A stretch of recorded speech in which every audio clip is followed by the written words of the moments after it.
दुनिया में पाकिस्तान का मजाक बन चुका था। आईसीसी लेवल पे बात करें, एसीसी के लेवल पे बात करें, वो कहते थे कि एक बंदा आपका बात करके गया है, दूसरा आके नेक्स्ट मीटिंग में कोई और चेयरमैन है। चैंपियन ट्रॉफी सबसे बड़ा इवेंट है वर्ल्ड कप के बाद, उसकी होस्टिंग 2025 में पाकिस्तान को मिलनी है, तो ये देखना बहुत ज़रूरी है कि वो अब सारी चीज़ों को कैसे देखा जाएगा। इलेक्शन होते हैं, नई गवर्नमेंट की फॉर्मेशन होती है, कहीं ये ना हो कि जो नया पीएम आए वो इनसे एग्री ना करे। सिर्फ एक ही स्पोर्ट्स हमारे पास बची है, वो क्रिकेट है। तो अगर हम इसके साथ ये खिलवाड़ ना करें, चेयरमैन पीसीबी अपॉइंट कर दिया गया है और वो अपॉइंटमेंट जो है वो मोहसिन नकवी साहब के नाम पे आई है। पैटर्न चीफ जो हैं एनवायरमेंटल काकड़, उन्होंने 2 नॉमिनी अपने ओबियसली हमें जस्टिस रमदे और इनको नॉमिनेट किया था।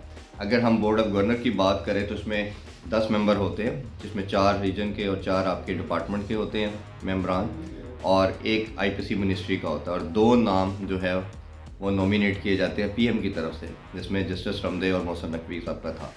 और पहले ही सोर्सेज बता चुके थे कि मोहसिन नकवी साहब को उन्होंने एज ए चेयरमैन पीसीबी जो है वो नॉमिनेट किया हुआ है, और ट्रेडिशन यही रही है कि जिसको पीएम नॉमिनेट करता है वो फिर बिला मुकाबला जीतता है, और यही हुआ कि आज उनको as a chairman PCB appoint कर दिया गया है।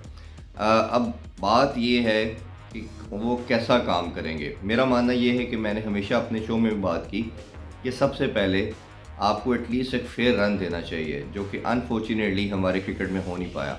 अगर हम 1.5 साल का टेन्योर देखते हैं तो कम से कम 4-5 हमारे चेयरमैन चेंज हो चुके। पहले एहसान मानी थे, फिर मीज़ राजा आए, फिर उन्होंने आलमोस्ट 1.25 साल काम किया, फिर हमने देखा कि नजब सेठी साहब आ गए, फिर ज़का अशरफ साहब आ गए, और अब ये मोहसिन नकवी साहब है।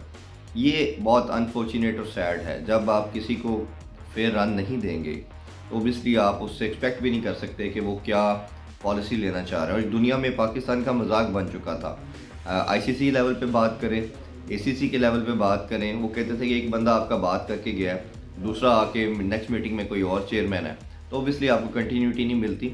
और उसका नुकसान ये हुआ पाकिस्तान को कि जैसे एशिया कप की होस्टिंग हमसे पार्शल मिली हमें कुछ मैचेस की, और हाइब्रिड मॉडल पे जाना पड़ा। चैंपियन ट्रॉफी सबसे बड़ा इवेंट है वर्ल्ड कप के बाद, उसकी होस्टिंग 2025 में पाकिस्तान को मिलनी है, तो ये देखना बहुत ज़रूरी है कि वो अब सारी चीज़ों को कैसे देखा जाएगा। लेकिन इसमें इम्पोर्टेंट पार्ट ये है कि अब इलेक्शन होते हैं, नई गवर्नमेंट की फॉर्मेशन होती है, कहीं ये ना हो कि जो नया पीएम आए वो इनसे एग्री ना करें, इनकी पॉलिसी से एग्री ना करें, क्योंकि ये बहुत बड़ी सीट है, टॉप 4 या 5 में ये आती है।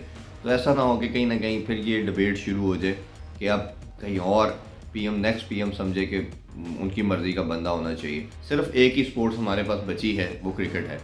तो अगर हम इसके साथ ये खिलवाड़ ना करें, सीरियस लोग आएँ और उसको लेके चलें, उसकी लोगों की पल्स को समझें, क्योंकि लोग जो हैं, अवाम जो है, वो सबसे बड़ी स्टेक होल्डर है क्रिकेट की, और हमारा सेकंड रिलीजन के तौर पे इसको लिया जाता है। तो आई एम प्रीटी श्योर, और मोहसिन नकवी साहब ने जो काम हम जानते हैं एज ए सीएम पंजाब किया है, काफ़ी अच्छा काम किया है। चेयरमैन पीसीबी कोई भी हो सकता है जिसकी एडमिनिस्ट्रेशन बहुत स्ट्रॉन्ग हो, जिसकी गवर्नेंस बहुत अच्छी हो, बट एटलीस्ट जब आप अपने इर्द गिर्द ऐसे लोग रखेंगे जो इसको समझते हैं, इसकी गेम सेंस समझते हैं, तो आप टीम अच्छी बिल्ड करके भी ग्रो कर सकते हैं। तो ये एक बहुत बड़ा इम्तिहान होगा कोचेस का देखना, कैप्टन का प्रॉब्लम जैसे वर्ल्ड कप के बाद हमने देखा डिज़ास्टर हुआ। जैसे मैंने एशिया कप और चैंपियन ट्रॉफी की बात की, अब होस्टिंग भी करनी है पाकिस्तान ने, PSL is around the corner, तो ये सब चीज़ों को देखना बहुत ज़रूरी है। और हम एज ए क्रिकेट लवर चाहेंगे कि किसी तरह हमारी ये स्पोर्ट्स जो है इसका ग्राफ नीचे ना जाए, ये ग्रो करे, ये ग्लोरी पाकिस्तान ने क्रिकेट में हासिल की है वो दोबारा रिटेन करें। वो wish best of luck to Mohsin Naqvi साहब, और हम दुआ और उम्मीद करते हैं कि क्रिकेट ग्रो करे, फ्लरिश करे, और जो ग्लोरी पाकिस्तान क्रिकेट ने हासिल की हुई है उसको दोबारा रिटेन करे। इंशाल्लाह हम सब उनको सपोर्ट करेंगे ताकि वो जो चीज़ें करना चाहते हैं क्रिकेट की बेटरमेंट के लिए वो करते रहें।